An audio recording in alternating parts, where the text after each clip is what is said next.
रोशनी जी Ireland से। राधे राधे महाराज जी। महाराज जी, मेरा प्रश्न है कि भगवान को प्रसन्न कैसे करें ताकि वो हमारी मनोकामना पूरी करें। आपने बताया था कि तप करना चाहिए, तो कैसे तप किया जाए, कोई व्रत किया जाए कि हमारा मनोकामना पूरी? पहली बात तो एकादशी व्रत शुरू करो।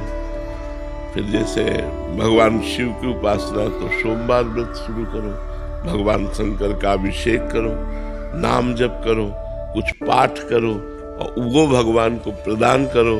फिर भगवान से प्रार्थना करो। एक तो ये डिपार्टमेंट हो गया, और एक हो गया कि लाडले प्रभु मैं आपकी लाडली हूँ, मैं जैसी हूँ आपकी हूँ, मेरे से कुछ नहीं बनेगा। आप अपने हिसाब से मेरी आवश्यकताओं की पूर्ति कर दें, मेरे हिसाब से नहीं, मेरे हिसाब से नहीं। मेरा हिसाब तो बहुत छोटा है, नाथ आप अपने हिसाब से कीजिए। जोई जोई प्यारो करे सोई मोई भावे।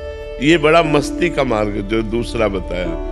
पहले वाला वो एक दुकानदारी का मार्ग है कि जो हम किया उसका फल दे दीजिए, और इसमें किए का फल नहीं है, इसमें मैं आपकी हूँ। जैसे गोदनामा में नहीं होता पूरी प्रॉपर्टी गोदनामे वाले के ऊपर, ऐसे ही भक्त को भगवान अपना सर्वस्व समर्पित कर देते हैं। भक्त जब अपना भगवान को सर्वस्व समर्पित कर देता है तो भगवान अपना सर्वस्व समर्पित कर देते हैं। तो जितना हमारा समर्पण जोर का होगा उतना ही हमें आनंद की अनुभूति होगी। एक ये मार्ग है, और एक ये मार्ग है कि जितनी जोर का हम तप करेंगे, व्रत करेंगे, उसका वैसे ही फल हमको प्राप्त होगा। ये कमजोर मार्ग है, इसमें हम कितना करेंगे। और ये मार्ग है कि सीधे भगवान अपना ऐश्वर्य, ज्ञान, वैराग्य, भक्ति, प्रेम जो चाहिए उसका खजाना खोल देते हैं और भक्त निहाल हो जाता है। तो भगवान का बनने में ज्यादा लाभ है। भगवान के लिए साधना करना, भगवान के बन के, ये और उत्तम बात है। अपने लिए साधना करना ये छोटी बात है। भगवान के होना ये बड़ी बात है, और भगवान के बन के भगवान के लिए साधना करना ये बहुत बड़ी बात है। इसी से भगवत प्रेम प्राप्त होता है, इसी से मोक्ष प्राप्त होता है। तो हम लोगों की आवश्यकताएं तो है। हम आपको सच्ची बताएं, भगवान के हो जाने में इतना आनंद है कि हम तुम्हें कुछ कह नहीं सकते। आप कह सकती होगी कि आपने तपस्या किया, तो क्या मेरे जीवन की तपस्या का फल ये संसार की झूठी माया है जो मरने के बाद साथ नहीं जाती है?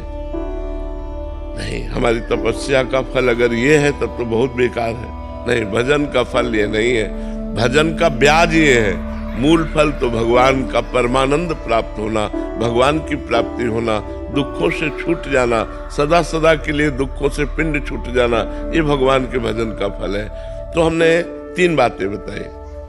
भगवान से चाह पूर्ति करने के लिए भगवान की जो भजन शैली है, व्रत है, उपवास है, तीर्थ यातन है, दान पुण्य है, इनको करें तो हमारी कामनाओं की पूर्ति होगी। दूसरी बात, बड़े जोर की, मैं भगवान का भगवान में, नाथ आप मेरे स्वामी हो, मेरे पिता हो, मैं और किससे मांगू? ये अपनापन, ये बहुत जोर की बात है। भगवान के होके अपनी आवश्यकताओं की पूर्ति करना। तीसरी बात, भगवान के लिए, भगवान के होके भजन करना, ये बहुत जोर की बात हो गई। अब हमें चिंता नहीं आगे क्या होना है, आप खुद देखिए आपको आगे क्या करना है। वो बड़ी मस्ती की बात होती, बड़ी मस्ती की बात होती। कदम कदम पर प्रभु की कृपा और प्यार दिखाई देता है कि हमारे प्रभु कितना हमें प्यार करते हैं। ये तब दिखाई देता है जब भगवान के होके और भगवान के लिए भजन किया जाता है, तब ये जोर की बात आती है। महाराज जी, अधिकतर तो ऐसा ही है कि मतलब कामना की पूर्ति हो जाए इसलिए भगवान। हाँ, प्राय ऐसा। लेकिन हमारी कामनाओं की कभी पूर्ति हो नहीं सकती। एक कामना पूरी होती है तो 2 कामनाएं खड़ी हो जाती हैं, 2 पूरी होती है तो 4 खड़ी हो जाती हैं। कामना ही पूरी शांत हो जाए, वो भजन का फल होगा कि अब कोई कामना नहीं। जाहि न चाही कबहु कछु, तुम सन सहज स्नेह, बसहु निरंतर तासुर, सो राउर निज के। जिसे कभी कुछ नहीं चाहिए, सब कुछ व्यवस्था भगवान अपने आप करते हैं। चाह की कोई जरूरत करने की नहीं है, केवल भगवान के होने की जरूरत है, भगवान के भजन करने की जरूरत है, गंदे आचरणों के त्याग की जरूरत है। तो इसलिए हम कहते हैं तीन पद्धति है। एक तो है करके भगवान से लेना, एक है होके भगवान से लेना, और एक है लेने की इच्छा ही ना रखना, केवल भगवान के हो जाना। तो सब अपने आप हो जाता, सब अपने आप व्यवस्था हो जाती है। इसलिए हम कहते हैं भगवान के हो जाओ, भगवान के हो करके फिर देखो कैसा आनंद जीवन में है। कुछ नहीं करना, जैसे हो वैसे ही रहो। नाम जप करो राधा राधा, बस मांस मत खाओ, शराब मत पियो, पराई महलों बेटियों की तरफ गंदी दृष्टि मत रखो, जो पापाचरण है वो पापाचरण मत करो। फिर देख लो आपका जीवन कितना आनंदमय होता है। भगवान ने आनंद के लिए मनुष्य शरीर दिया है, पशुओं को कर्म भोग के लिए दिया है।